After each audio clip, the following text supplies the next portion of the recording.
কৈ দিয়কচোন।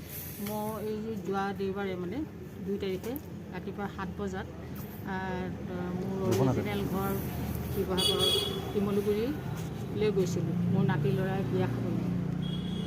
আৰু মই ঘূৰি আহিছোঁ সোমবাৰে 6:30 বজাত ঘৰ সোমাইছোঁ। তেতিয়া মানে ঘৰৰ বেডৰুমৰ দুৱাৰ তলা খুলি দেখিছোঁ মই গডৰেজৰ দুৱাৰ খোলা।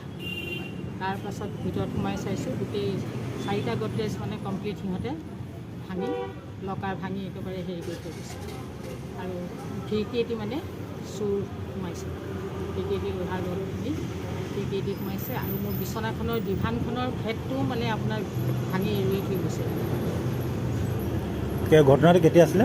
ঘটনাটো এতিয়া দিনত ঘটিছে নে ৰাতি ঘটিছে তাৰিখটো মানে মই 2 তাৰিখেও নাই, 3 তাৰিখেও নাই। 3 তাৰিখে গধূলি সোমাইছোঁ, 2 তাৰিখে ৰাতিপুৱা 7 বজাত ওলাই। কি চুৰ হৈছে আপোনাৰ ঘৰত? মোৰ জুৱেলাৰী আৰু পইচা অলপ আছিলে, মানে ঘৰ বনাই আছে যিহেতু। কিমান পৰিমাণৰ কি?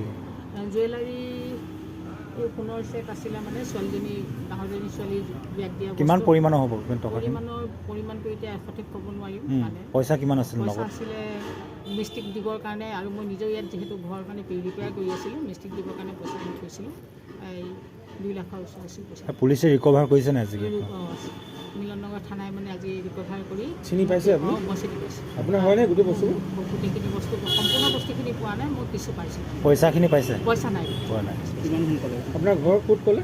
মোৰ ঘৰ নিজ মানকটা ৰোড সুন্দৰপুৰ।